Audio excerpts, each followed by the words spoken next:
te invito, vayamos juntos en nuestras Biblias al libro de Hechos, capítulo 23.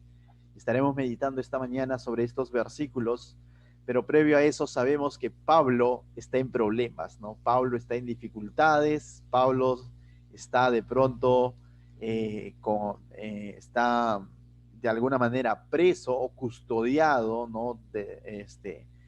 Hay una multitud de judíos que quieren matarlo, de pronto, primero acusándolo falsamente por haber hablado contra el templo, contra Moisés, contra sus costumbres, haber introducido a un griego al templo, todo eso era falso, vemos, y quisieron matarlo. Es rescatado por el tribuno romano con sus soldados, lo sacan, lo están llevando al cuartel o a la base romana que se encontraba en ese lugar, y de pronto Pablo pide la palabra y dice: quiero compartirles a mi pueblo. Un ratito, ¿me permites? Y el tribuno dice: que ¿hablas griego? Sí, estudiaba en el Libna, le dice, ¿no? Entonces, no, bueno, eso no lo dice, sino que le permite, ¿no?, poder compartir con sus hermanos, porque era el anhelo de Pablo de volver a Jerusalén para eso, para dar testimonio de Cristo a su propio pueblo, ¿no? Y si bien es cierto, él había sido llamado a predicar a los gentiles, pero él tenía ese anhelo de ir a Jerusalén a predicarle a los suyos, a los de Jerusalén, ¿no? Entonces él está en las gradas y dice, voltea y comienza a predicarles, ¿no? Les comparte su testimonio, básicamente cómo es que Dios ha obrado en su vida desde que él también era fariseo de fariseos, era también parte del Sanedrín. Y le dice: no, yo también era así como ustedes quieren matarme, prácticamente yo he matado, he tenido cartas abiertas para asolar las iglesias y he hecho esto y aquello, pero Cristo me encontró en el camino. Y bueno, esa es una historia que lo conocemos y él se los dice, ¿no? Hasta que llega y dice que y Cristo me llamó a predicar a los gentiles, y ¡boom! ¿Para qué dijo gentiles, no? Se le vino nuevamente la multitud y quisieron matarlo. Entonces Pablo, para esto, es resguardado nuevamente por el tribuno envía que lo azoten ahí a Pablo para que declare, ¿no? Porque es que de pronto tanta acusación, de que lo están acusando, y cuando están por azotarlo, de pronto Pablo dice, o revela su ciudadanía romana, ¿se acuerdan? Revela su ciudadanía romana, y de pronto, ¿qué es lo que sucede? El soldado que está por azotarlos va y da aviso al tribuno, ¿no? Y le dice: ahora, ¿qué vas a hacer, no? ¿Qué vas a hacer ahora? ¿Por qué? Porque es ciudadano romano. Y el otro dice: ¿what? ¿No? Y va y le interroga a Pablo y le dice: ¿con que eres ciudadano romano? Y le dice: sí, soy ciudadano romano, ¿no? Y le dice: uy, a mí me ha costado dinero poder obtener la ciudadanía romana y tú eres ciudadano romano. Ciertamente, entonces, en medio de todo esto, ¿qué es lo que él hace? Uh, lo envía nuevamente ante el Sanedrín para que sea ahora ante el Sanedrín judío, ¿sí? Ante el concilio judío, no ante el pueblo, sino ante la cúpula judía. Lo envía para que puedan interrogarle y decir, ¿no?, de qué lo están acusando, ¿no? Pablo va con ellos, ¿sí? Va con ellos, y ahora estamos en esa parte, ¿no? Cuando Pablo va a comenzar, va a estar en el concilio de los judíos, de los fariseos de fariseos, y ahí va a exponer, y vamos a ver a Pablo nuevamente con la intención, ya que el pueblo no escuchó, ahora vamos a Pablo con la intención de compartirles de Cristo a los que estaban al concilio, ¿no? A los que representan, a los príncipes de Israel, por así decirlo, ¿correcto? A los ancianos de Israel, ahí Pablo, y de eso trata este capítulo 23. Entonces vamos a leerlo juntos. Dice: entonces Pablo, mirando fijamente al concilio, ¿no? Mirando fijamente, dice: ¿a quién? Al concilio. Dijo: varones hermanos, yo con toda buena conciencia he vivido delante de Dios hasta el día de hoy. Y hay palabras interesantes aquí, porque primero que Pablo los mira fijamente. Pablo no es que tenía su seguridad puesta en él. A través de sus escrituras, sus cartas, vemos de que su seguridad estaba puesta en el Señor, dice, ¿no? Por el Señor vivimos, por el Señor estoy dispuesto a dar mi vida misma, ¿no? Entonces, Pablo no vemos aquí, como decimos, achicopalándose, sino mirando fijamente el concilio, porque lo que le daba soporte a Pablo era aquel que estaba detrás de él, ¿no? Que era Jesucristo mismo, a quien él representaba, aunque un tiempo perseguía. Pero ahora él sabe, el que lo ha llamado es el Señor, y él está frente al concilio. Y hay algo interesante, ¿no? Por un lado, tiene esa autoridad de parte del Señor, pero por otro lado también se vuelve judío a los judíos en este sentido, no en practicar lo que ellos practican, no en pensar como ellos piensan, pero sí en el sentido de identidad. Yo también he sido parte de ustedes, yo también soy judío. Por eso que les dice, varones hermanos. Esto como que de alguna otra manera rompe el hielo, ¿no? La tensión. Le dice, varones hermanos, yo con toda buena conciencia he vivido delante de Dios hasta el día de hoy. Y lo que está diciendo Pablo es de que lo que estoy haciendo no se está refiriendo a su vieja vida como Saulo, sino cuando él dice, de buena conciencia he vivido delante de Dios hasta el día de hoy. En otras palabras está diciendo, no hay de qué culparme, mi conciencia está tranquila, pero nuevamente, no se refiere a su vieja vida, se refiere ahora a su nueva vida en Cristo. Sabe quién es el que lo ha justificado. Por cierto, el que escribe la doctrina de la justificación basada en Cristo es Pablo en su carta a los Romanos. Entonces, él nos está justificando diciendo, por si acaso yo soy perfecto, ¿no? Porque su vieja vida lo manchaba, lo tachaba. Era igual que ellos. Y había dicho tiempo atrás que él asolaba las iglesias. Entonces, cuando él dice, yo con toda buena conciencia he vivido delante de Dios hasta el día de hoy, lo que está diciendo que estas cosas que yo estoy anunciando, por esta causa por la que yo estoy aquí frente a ustedes, mi conciencia está bien con Dios. Creo que no hay culpa en querer llevar el evangelio, en anunciar a Cristo. Y eso es lo que le está diciendo, ¿no? Él sabe que su justificación está puesta en Cristo, que Cristo es el que la ha justificado. A propósito, él en su carta de 1 Corintios, capítulo 4, verso 3, dijo lo siguiente, yo en muy poco tengo el ser, dice, yo en muy poco tengo el ser juzgado por ustedes, le dice a la iglesia, ¿no? O por tribunal humano, dice, ni aún yo me juzgo a mí mismo. Si tú sigues leyendo, dice que él ha sido justificado en el Señor. Finalmente va a ser juzgado por Dios. Y esa debe ser también, de alguna manera, nuestro referente. Y finalmente el que va a juzgar si estamos haciendo bien o mal es Dios mismo.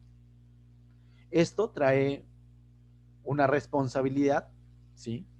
Pero al mismo tiempo también trae una confianza, que cuando de pronto podamos escuchar voces que nos dicen, ah, te han lavado el cerebro, ah, la Biblia es anticuado, ah, eso no se adapta para mí, bueno, tú has creído, y eso podría traer desánimo, ¿no? En vez de rechazo. Pablo está siendo rechazado por su pueblo. Los judíos son los que lo han metido en este problema. Y fácilmente él podría decir, oye, y dudar de su fe, y dudar de lo que, si la mayoría dice que no pasa nada con Cristo, en otras palabras, y que prefieren seguir viviendo bajo sus costumbres, y Pablo, que ha salido de ellos, está anunciando a Cristo, definitivamente vienen pensamientos que te podrían decir, oh, de pronto estoy equivocado y toda esta gente, fariseos, escribas, todos están en lo cierto. No, él dice, mi conciencia está tranquila en el Señor. Dios finalmente es el que va a juzgar. Entonces, mis hermanos, de la misma manera, si tú estás seguro en quién has creído, cuál es el mensaje que estás anunciando, tranquilo, para adelante. El Señor te va a dar, es el que va a juzgar tu trabajo, el Señor finalmente es el que va a respaldar tu labor también. No siempre tu mensaje o el mensaje de la palabra de Dios va a ser bien recibida por los nuestros, por nuestra familia. Recuerda, Pablo no lo está rechazando un griego, tampoco un ateniense. ¿Lo está rechazando a quién? Un judío, igual que él. Un fariseo de fariseos, igual que él. Y él va con esa seguridad de parte de Dios de decir, mi conciencia está, dice, tranquila delante de Dios hasta el día de hoy. Amén. Entonces, verso 2, ¿qué nos dice el verso 2? Dice el verso 2, el sumo sacerdote Ananías, no ese es el mismo, hasta el momento vamos viendo 3 Ananías en el libro de Hechos, el Ananías que vendió su herencia, los que se logran recordar, ¿no? Con su esposa Zafira. Hemos visto al Ananías que oró en el capítulo 9, ora por Pablo en su conversión, ¿sí? Allá en Damasco. Y ahora estamos viendo a otro Ananías que es, vamos a ver más adelante, que es el sumo sacerdote en los tiempos de Pablo, ¿no? Entonces ya no es Caifás, ya no es Anás de los tiempos de Jesús, sino ahora es Ananías, ¿no? Entonces es otro sumo sacerdote, dice. El sumo sacerdote Ananías, dice, ordenó entonces a los que estaban junto a él, que le golpeasen en la boca, ¿no? Cuando escucha estas palabras, primero, firmeza de parte de Pablo, en de verlos fijamente a los ojos al concilio, y en decirles, hermanos, mi conciencia está tranquila con Dios. ¿Cuál es la reacción del sumo sacerdote? Decir, golpéenlo, ¿no? Y lo que hace el sumo sacerdote, el representante de la ley de Dios en los tiempos de Pablo, lo que está haciendo que es mandar golpear a Pablo. ¿Por qué? ¿Qué ha dicho de malo en este momento? Solamente que su conciencia está tranquila delante de Dios. Y vemos entonces, esto nos refleja un poco cuán oscurecido estaba el corazón, cuán endurecido de celo estaba el corazón de los ancianos judíos de aquella época, ¿no? Por su rechazo no necesariamente a Pablo, por lo que Pablo predicaba, por lo que Pablo venía haciendo, ¿no? Entonces viene un agravio, viene una ofensa hacia Pablo y lo golpean, dice que le golpeen la boca, ¿no? Realmente momentos difíciles los que está atravesando Pablo, ¿no? Como para decir, ¿para qué abrir la boca? Pero vamos a ver, mira lo que dice Pablo, ¿no? Entonces este hombre que fue puesto en este puesto de honra, de honor, ser llamado sumo sacerdote, lo que está enviando a hacer es golpeen a un inocente, sin haberlo juzgado. Todavía no había juicio, todavía no había escuchado todo lo que Pablo tenía que decir, pero envía a golpearlo. A simple vista, o bueno, lo vemos prácticamente, está siendo injusto, está totalmente, su corazón está lejos del corazón de Dios con este actuar. Pero veamos cómo reacciona Pablo.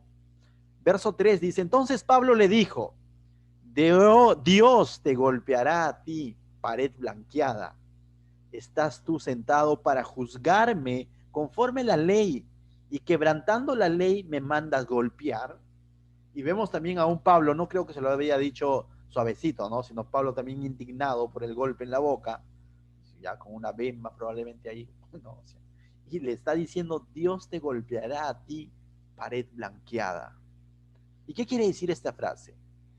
Esta palabra Dios te golpeará a ti de alguna manera llegó a hacerse realidad, porque ya por historia paralela se conoce que este hombre, este sumo sacerdote llamado Ananías, terminó sus últimos días en manos de judíos nacionalistas que terminaron acusándole y encontrándole una corrupción a favor del imperio romano. Entonces él termina de alguna manera golpeado, dicen algunos, incluso probablemente le dieron muerte en esta revuelta de judíos que hubo y cogieron a este sumo sacerdote a quien identificaron como corrupto, por así decirlo. Y de alguna manera entonces este dicho por Pablo que Dios te golpeará a ti, no se cumplió en ese momento, pero más adelante termina cumpliéndose en el sentido de que terminó pagando cada uno de sus injusticias, ¿no? ¿Por qué? Porque es un lugar de honra en el cual Dios le ha puesto. No solamente es un celoso más, pues no, es un judío más. Veámoslo desde la perspectiva de Dios. Dios estableció en el Éxodo, vemos, con cuánta santidad, con cuánta ceremonia le dijo a Moisés que estableciera sus sacerdotes, comenzando por Aarón y su familia, ¿se acuerdan? ¿Y para qué era? Para ser una especie de mediador entre el pueblo de Israel y Dios, quienes tenían que llevar grabado aquí, ¿no? En los hombros los nombres de las tribus de Israel, 6 en cada lado, y sobre su pectoral también llevar las 12 piedrecitas que significaban las 12 tribus de Israel, y esto hablaba de que ellos tenían que de alguna manera llevar las cargas del pueblo a Dios, presentar los sacrificios, hacer esa función, pero también tenían que amar al pueblo, porque por algo lo llevaban en el pecho, como un simbolismo de amor, de que estoy al servicio de Dios, pero también al servicio del pueblo, para poder guiar a este pueblo, ¿a quién? Hacia Dios. Totalmente han pasado miles de años y este hombre está totalmente desligado de aquello y está mandando golpear a un hombre que es inocente o mínimo que aún no se le ha juzgado. Entonces no estaba solamente en decir, bueno, soy sumo sacerdote y yo hago lo que yo quiero, ten cuidado. Había una responsabilidad. Hasta este punto, mis hermanos. Dice, bueno, pastor, pero nosotros no somos sacerdotes. Sí, pero somos cristianos.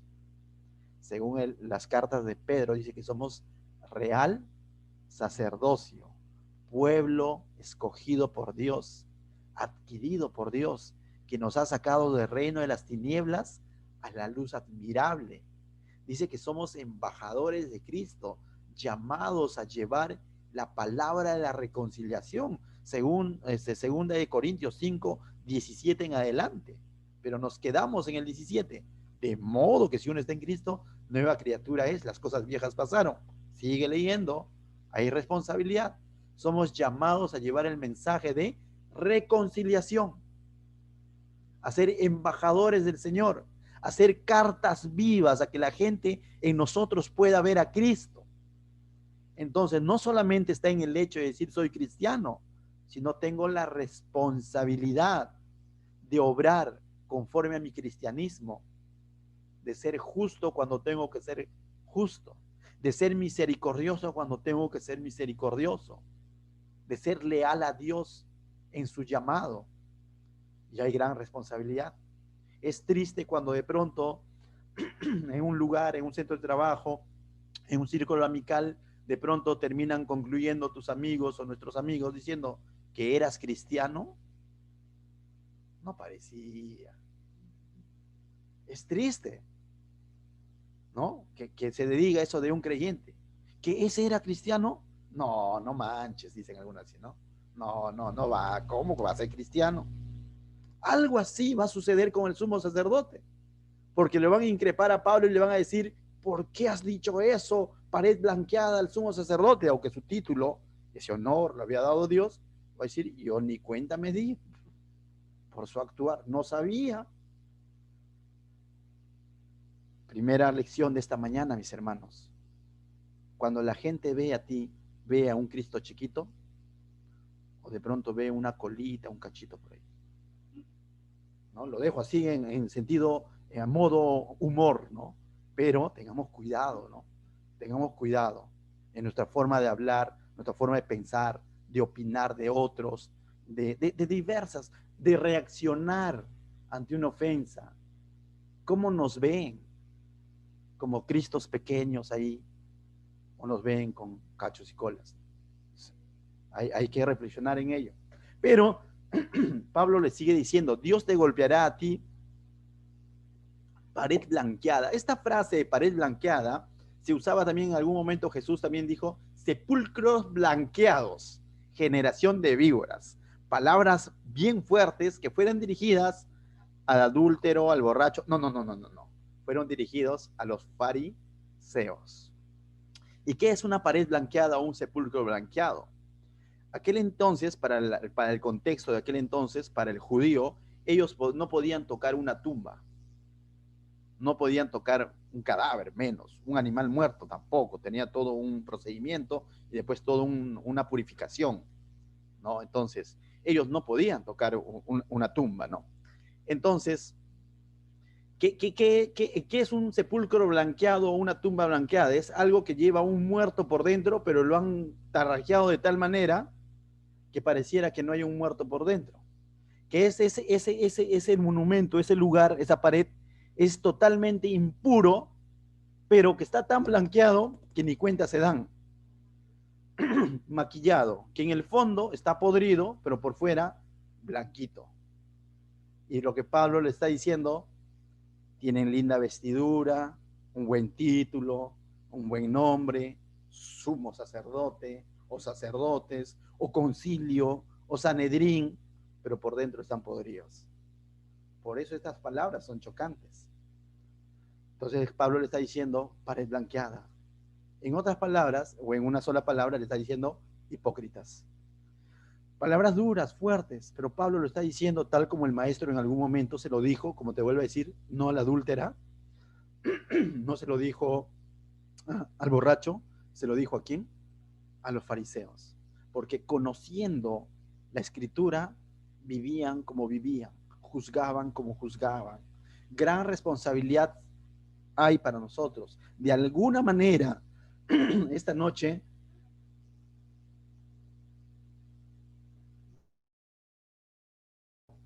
De alguna manera, esta mañana, mil disculpas,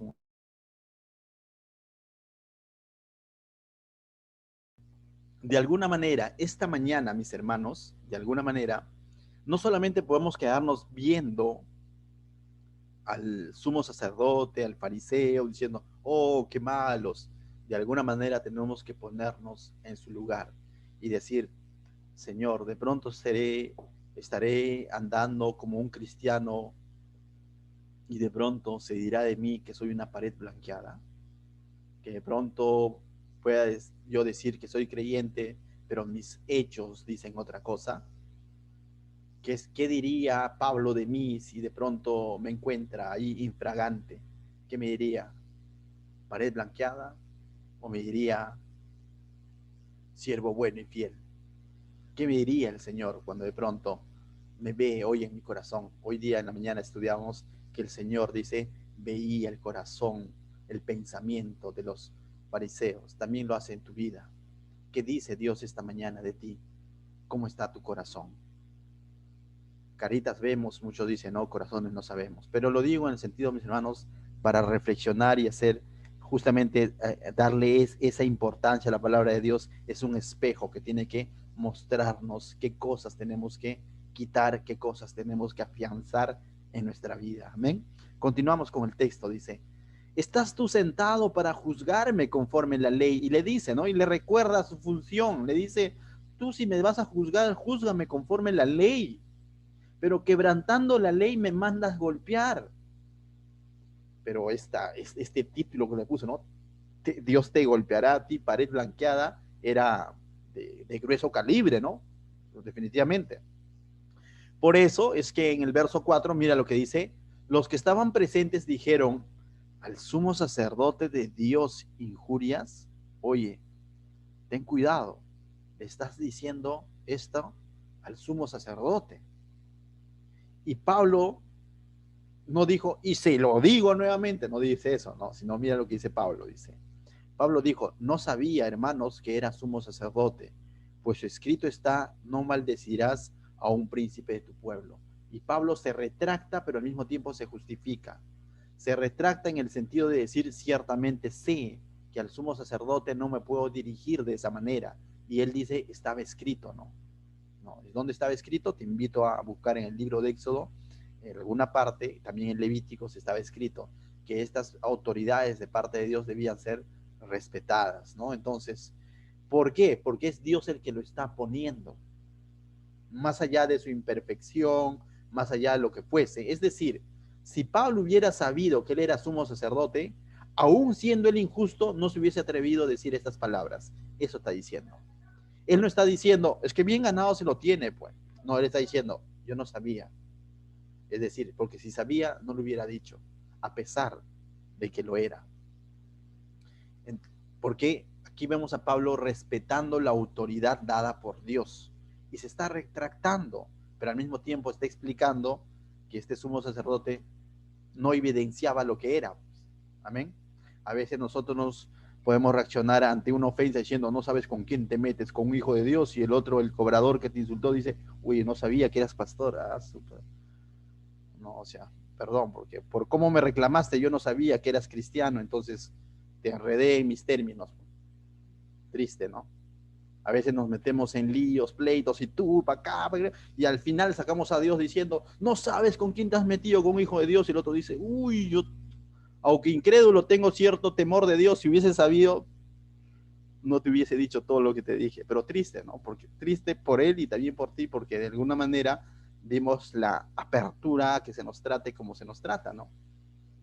De alguna manera, por eso somos llamados a no es que decir, bueno, entonces no digamos nada, sino hablar con la verdad siempre, pero sobre todo a mostrar con nuestra vida, ¿no? A Cristo, ¿correcto? Y que se nos respete por lo que somos y también la gente pueda ver en ti a un Cristo, ¿no? Pueda ver a ti, en ti, al Señor, ¿no? Todas sus cualidades. Somos llamados a eso, mis hermanos. Como creyentes no podemos estar metidos en pleitos muchas veces de barrio ahí, ¿no? Porque nuestro testimonio queda por dónde, regado ahí, ¿no? Y decir, y más todavía cuando luego esto se vuelve una bola de nieve y dice, no, Una vez me estuve discutiendo con alguien, y al final me dijo que era pastor. Anda, que sí, dice el otro le agrega algo más y ya al final, y así va creciendo la bola y el mal testimonio de los cristianos, ¿no? En este caso, Pablo está diciendo, bueno, respeto la autoridad. También por otro lado, entonces respetemos la autoridad, ¿no? Cuando de pronto hoy en día autoridades, ¿no?, te detienen un policía corrupto o intencionado, no quisiera decir corrupto aún, malintencionado, te detiene, ¿no?, injustamente, y te quiere sacarla sin razón, diciendo ya, y esto y aquello, ¿cómo es? Para la gaseosa. ¿Cómo reaccionamos ante eso, no? ¿Cómo reaccionamos? Dice mucho. Podemos reaccionar diciendo, ¿tú qué has creído que hago una mecha, no? Y ahorita te filmo en una, ¿no? O simplemente tranquilo, ¿no? Lo justo. Justamente ahí necesitamos del Espíritu del Señor, porque nuestra carne también está ahí, pues, ¿no? Es lo que representa de alguna manera Pedro ahí con la espada, está ahí, ¿no?, queriendo volar orejas. Pero es ahí donde justamente se va a aplicar lo que Jesús hizo en Getsemaní, ¿no? Orar, velad, ¿no? Velad, la carne es débil, ¿no? La carne es débil, estar orando, estar en comunión con Dios, y ciertamente saldremos airosos de esa situación complicada, difícil, quizás injusta, quizás, pero saldremos siempre con el testimonio correcto a los ojos de Dios y a los ojos de ¿quién? De los hombres. Amén. ¿Qué tal si seguimos? Verso 6 dice, entonces Pablo, notando que a una parte, allá, termina el pleito, y ahí, ¿no?, acaba el pleito, y ahora Pablo, nuevamente, sabiduría de parte de Dios, le va a hacer revelar una nueva verdad, que la sabía, la tenía, tiempo atrás dijo que él era romano, bien, ¿no?, el Señor le dio eso. Ahora, ¿qué le está diciendo? Entonces Pablo, notando que una parte era de saduceos y otra de fariseos, alzó la voz en el concilio, dijo, varones hermanos, yo soy fariseo, hijo de fariseo. Acerca de la esperanza y de la resurrección de los muertos se me juzga. ¿Y por qué Pablo de pronto diría que él es fariseo? La palabra dice, al inicio dice, notando que una parte era de saduceos y otros fariseos. Brevemente, los saduceos eran judíos, pero eran unos judíos de alguna manera recontra archiconservadores, que solamente reconocían como palabra de Dios los 5 primeros libros de la Biblia, el Pentateuco, Génesis, Éxodos, Levíticos, Números y Deuteronomio. De ahí en adelante no lo aceptaban los saduceos. Una de las características de ellos era eso, solo eso, ¿correcto? Y eran personas así muy influyentes, muy adineradas, pero solo eso. ¿Por qué? Porque para ellos, en estos libros, no se decía explícitamente o abiertamente, se hablaba de resurrección. Entonces ellos no creían en la resurrección o en la vida después de la muerte. Mientras que los fariseos reconocían los 5 primeros de la Biblia y todos los demás, los libros históricos de en adelante, y también los proféticos, Isaías, Jeremías, todo lo más. Y en estos pasajes sí vemos explícitamente, como también en los otros, por cierto. Por último, los saduceos estaban bien equivocados, pero veíamos claramente que se hablaba de la vida después de la muerte, de la resurrección. Entonces Pablo conoce este pleito entre ellos, y siempre va a haber pleito entre ellos, ¿ah? Pero también vamos a ver siempre uniéndose saduceos y fariseos, rompiendo ese pleito por dar de baja o por ir en contra de Jesús. Eso lo vemos en los evangelios, aliándose, haciendo complot entre ellos para poder ir en contra de Jesús, y ese es el enemigo, ¿no?, que une incluso de diferentes corrientes, ¿no? Y entonces aquí está sucediendo lo mismo. Ellos están unidos en acusar a Pablo, saduceos y fariseos, y Pablo identifica esta situación. ¿Y qué es lo que hace Pablo? Lanza una verdad que va a terminar dividiendo a quienes lo acusan. Porque ¿qué es lo que dice Pablo? Varones hermanos, yo soy fariseo, se está identificando con una parte, yo soy fariseo, hijo de fariseo, acerca de la esperanza de la resurrección de los muertos se me juzga. Y lo que él está diciendo, me están juzgando porque yo enseño la resurrección. Y él enseñaba la resurrección en Cristo, en el Mesías. El problema del fariseo era de que creían en la resurrección, pero no creían todavía que Cristo, que Jesús, era el Mesías. o no lo habían aceptado como tal, y por eso lo crucificaron, y por eso también ahora están cuestionando la predicación de Pablo, diciendo que él está en contra de sus costumbres, porque Pablo estaba predicando a Jesús resucitado, y no tenía ningún problema con la resurrección, sino con Jesús. Pero los saduceos escucharon resurrección y se volvió fresco nuevamente esa rivalidad entre ellos, ¿no? Ellos de alguna manera tenían que avalar la resurrección, los fariseos, y los saduceos decir, no hay resurrección, y se volvió en otro pleito ahora, pero ya entre ellos, ya no contra Pablo. ¿Te das cuenta? Entonces Dios usa esto en Pablo y esta verdad para lanzar ahí esa verdad y hacer esta división. Mira lo que dice el verso 7. Cuando dijo esto, se produjo disensión entre los fariseos y los saduceos. ¿Qué hubo? Bronca, ¿no? Pelea, pleito, desacuerdo. Y la asamblea se dividió, la asamblea se partió, ¿no? La reunión del concilio, ¿no? Se parte.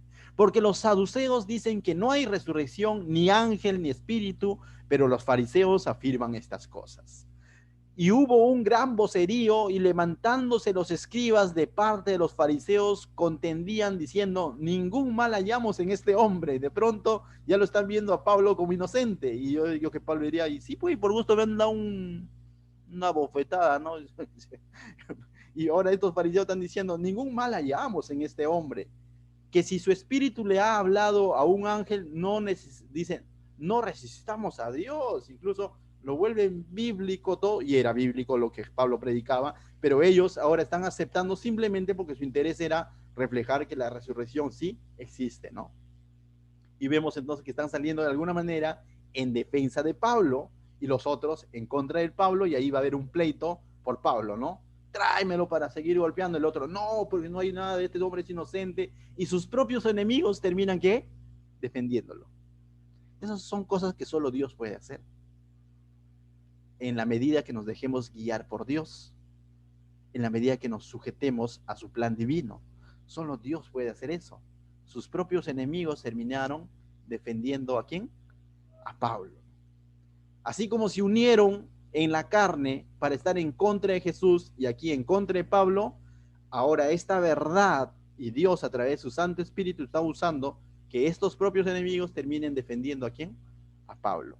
Así como va a seguir usando al tribuno romano, que era un gentil, para salvaguardar la vida de Pablo. Son cosas que solo Dios lo puede hacer. Por eso a este mensaje lo he titulado Pablo bajo la custodia protectora de Dios. Dios usando un tribuno, Dios usando ahora los mismos fariseos, y vamos a ver en la siguiente incluso Dios usando a un niño. ¿Cómo es eso? Usando a un niño, vamos a un jovencito, dice. Nos quedamos en el verso 10, ¿no? Mira lo que dice el verso 10. Dios ya usó gente extraña, el tribuno y sus soldados, está usando ahora a los fariseos para salvaguardar la vida de Pablo, y ahora miren lo que sigue. En el verso 11 ya, dice. A la noche siguiente se le presentó el Señor y le dijo, ten ánimo, Pablito, pues como has testificado de mí en Jerusalén, así es necesario que testifiques también en Roma. Definitivamente Pablo seguía ahí, ¿no? No lo habían juzgado, no lo habían terminado de condenar a nada, pero estaba todavía preso. Y Dios viene, o Jesús, dice el Señor, se le presenta a Pablo, no sabemos cómo, pero dice que se le presenta a Pablo y le dijo, ten ánimo. Y es interesante que Jesús no solamente le dice, ten ánimo, ya va a pasar, no, sino que le revela un poco más allá de su plan, algo que el Santo Espíritu ya le ha estado revelando. Y le dice, así como has testificado ante estos judíos, o aquí en Jerusalén, es necesario que testifiques también en Roma. Y yo cuando leía este pasaje decía, mejor lo hubiese dicho, así como has testificado en los gentiles, también vas a testificar en Roma, porque con los gentiles su ministerio fue más exitoso, ¿sí o no? Aparentemente. Pero le está diciendo así como has testificado en los judíos. Y ¿cómo testificó en los judíos? Con la palabra de Dios, pero fue rechazado. No hubo éxito aparente, hubo bronca, ¿no? Y le está diciendo así como has testificado. ¿Sabes por qué? Porque nuestra función no es convencer a las personas. Nuestro llamado es testificar de Cristo. Que se convenzan, que sea el Santo Espíritu de Dios que finalmente los convence, y eso van a tomar en su libre albedrío la decisión de creer o no creer. Lo que Jesús le está recordando a Pablo después de animarlo es que siga con su ministerio de dar testimonio de Jesús, más allá de los resultados.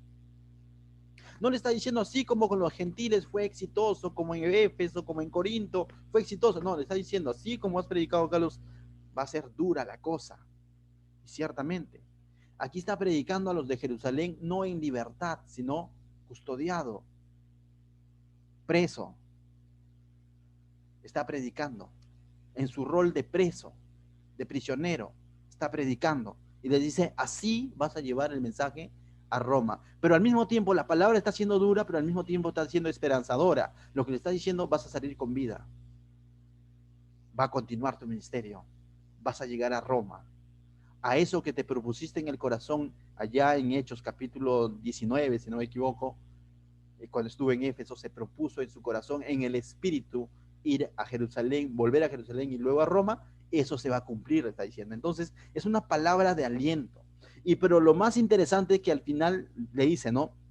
De la misma manera es necesario que testifiques también en Roma, ¿no? Y vemos a Jesús en el momento crítico quizás de Pablo, no necesariamente cuando está siendo apedreado, cuando está en un cepo, sino lo vemos cuando de alguna manera el mensaje está siendo rechazado por su propio pueblo, está siendo rechazado por el pueblo que al escuchar palabra gentil lo quisieron linchar, el pueblo que cuando escuchó la palabra de resurrección también lo quieren linchar. Entonces cuando el pueblo está rechazando constantemente el mensaje de Dios, y esto para un predicador, para un mensajero de la palabra de Dios, como que te puede cuestionar tu fe y decir, ¿qué hago en esta cárcel si nadie me quiere escuchar? Si he venido a mi tierra a predicar la palabra y no me quieren escuchar, sino por lo contrario me acusan. Es en esos momentos donde Jesús está para decirle, ten ánimo, finalmente me estás sirviendo a mí, confiad, yo he vencido al mundo. Es ahí donde tiene que resonar en nuestra mente, en nuestro corazón, Mateo 28. Por tanto, id y haced discípulos a todas las naciones, bautizándolos en el nombre del Padre y del Hijo y del Espíritu Santo, enseñándoles que guarden todas las cosas que os he mandado. Mira la promesa. Y he aquí, yo estoy con vosotros todos los días hasta el fin del mundo, mientras estemos haciendo la voluntad del Padre. Y esta es una promesa. Tú dices, pero Jesús se ha ido a la diestra del Padre, pero dejó su Santo Espíritu. Y ahí estará contigo, dándote ánimo, aliento. Más allá de si te escuchan, no te escuchan, creen, no creen, continúa dando testimonio. Amén. Muy bien, entonces, verso 12, ahora sí, mis hermanos, rápidamente vemos, dice, venido al día, dice, algunos de los judíos tramaron un complot y se juntaron bajo la maldición, dice, bajo maldición, diciendo, que no comerían ni beberían hasta que hubiese dado muerte a Pablo. Eran más de 40 los que habían hecho esta conjuración. Interesante. Los cuales fueron los principales sacerdotes y a los ancianos y le dijeron, nosotros no hemos juramentado bajo maldición.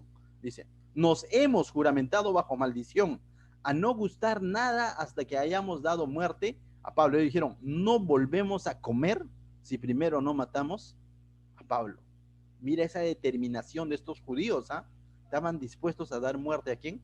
A Pablo. ¿A causa de qué? Ni ellos sabían, ¿no? 15. Ahora pues vosotros con el concilio requerid al tribuno que le traiga mañana ante vosotros, como que dice, como que querréis indagar alguna cosa más cierta acerca de él, y nosotros estaremos listos para matarle antes de que llegue. Recordemos que Pablo nuevamente ha vuelto entonces a la base romana, estaba con el tribuno custodiado, y lo que están diciendo es, mándenlo a llamar nuevamente al concilio, y cuando esté en el camino, emboscada, ¿no? Emboscada, ahí lo matamos, ¿no? Estaban preparando una emboscada, ¿no? Y vamos a ver cómo es que los del concilio, los fariseos, el sumo sacerdote incluido, van a consentir esta mentira. Van a ser parte de este complot, no solamente estas personas que querían matar a Pablo, sino también los del concilio van a decir, oye, ¿qué tal idea, no? Qué chévere. Lo patentamos, vamos. Y van a mandar a llamar a Pablo. Pero, y están ahí consintiendo, pero mira lo que dice el verso 16. Y ahí viene el detalle del asunto. Mas el hijo de la hermana de Pablo, que vendría a ser el sobrino de Pablo, Oyendo hablar de la celada, la palabra celada significa emboscada, fue y entró en la fortaleza y dio aviso a Pablo. Estaba ahí, ¿no? No contaban con su astucia. ¿Coincidencia? No, eso se le llama, decía el pastor John Bonner, cuando ocurren situaciones como esta, es diosidencia. Dios obrando a través de algo, de alguien que nadie los imagina, de un anónimos en este caso, o que ni siquiera su nombre se dice, pero está haciendo un aporte al trabajo que Dios está haciendo en Pablo. Dios en su soberanía ha usado al tribuno, ha usado los mismos fariseos, ahora está usando un joven, sobrino de Pablo. ¿Qué hacía ahí el sobrino de Pablo? Fue llevándole agua, no sé, almuerzo, pero escuchó esto, dice. Oyendo hablar de la celada, fue y entró en la fortaleza y dio aviso a Pablo. Pablo, llamando a uno de los centuriones, dijo, lleva a este joven, ahí se nos denota la palabra joven, que era un muchacho, ante el tribuno, porque tiene cierto aviso que darle. Entonces Pablo envía al joven, al tribuno, al jefe de los soldados, ¿no? Él entonces tomándole le llevó al tribuno y dijo, el preso Pablo me llamó y me rogó que trajese ante ti a este joven que tiene algo que hablarte. El tribuno tomándole de la mano y reiterándole aparte le preguntó, ¿qué es lo que tienes que decirme? Él le dijo, los judíos han convenido en rogarte que mañana lleves a Pablo ante el concilio, como que van a inquirir alguna cosa más cierta acerca, como que quieren preguntar cositas a Pablo, ¿no? ¿Cuál es su hobby? Algo así. Dice, verso 21, pero tú no le creas. Y acá vemos ya al jovencito hablando con autoridad, ¿no? ¿Te has dado cuenta? Le está hablando a un tribuno. No le está sugiriendo, no le está diciendo por favor, sino vemos cómo Dios le está dando autoridad a este jovencito para decirle, pero tú no le creas, porque más de 40 hombres de ellos le acechan, los cuales le han juramentado bajo maldición a no comer ni beber hasta que le hayan dado muerte. ¿Cuál era la intención? Matar a Pablo. Y ahora están listos esperando tu promesa. Entonces el tribuno despidió al joven mandándole que a nadie dijese lo que había dado aviso de esto. Ahí nos vamos a quedar, mis hermanos, pero quisiera meditar y dedicarle unos minutos a este joven. Este joven no se sabe más de él, no se sabe cuál fue su nombre, pero ciertamente está dentro de una galería de hombres que sirvieron a Dios en el momento indicado cuando Dios les llamó. Tuvieron esa valentía, esa fe de obedecer la voz de Dios, de actuar conforme a los propósitos de Dios. Y este tipo de hombres y también mujeres encontramos a través de la Biblia, y en Hechos lo hemos encontrado. Podríamos hablar quizás de Bernabé, el hijo de consolación, consolando a Pablo cuando estaba siendo rechazado por los propios discípulos del Señor. Podemos hablar también quizás de Lida, ¿no? O Lidia, ¿no? Que también recibió a Pablo. Y así podemos hablar de Jasón, ¿no? Que también albergó a Pablo en su casa, allá, si no me equivoco, fue en Derbe, por allá, ¿no? Y vemos así, o en Macedonia, si no me equivoco, vemos personas que de pronto quizás no nos suena siquiera sus nombres. Vemos en las cartas de Juan, ¿se acuerdan? Un tal llamado Gayo, que era hospitalario. Mis hermanos, ese joven puede ser tú, que quizás nuestro nombre no va a tener un gran renombre a través de la sociedad y quizás nadie venga a darnos las gracias, pero si el Señor te llama para extender su evangelio y aportar en algo con la expansión de su evangelio, que tu respuesta sea, heme aquí, aquí estoy. Todo lo que tú hagas, por más insignificante que parezca, cuando son hechos bajo los propósitos de Dios, van a ser de bendición. Ciertamente todos recordamos el nombre de Pablo, ¿no? Y pocos recuerdan el nombre el joven, el sobrino de Pablo, pero no cabe duda de que fue de utilidad, fue usado por el Señor. Tú puedes ser usado por el Señor. Estate atento a ese llamado y sé parte del equipo del Señor, de los convocados del Señor. No, pero siempre me convoca y no me usa. Te va a usar en algún momento. No es como los suplentes que Gareca convoca y no los usa. No, a ti te va a usar. Él está dispuesto a usarte. Estate atento ahí. dispuesto. Esas cosas, cuando Dios te llama, no son coincidencias, son, entre comillas, ¿no?, diosidencias, ¿no? Dios usando situaciones para poder usarte. ¿Qué tal si oramos esta mañana?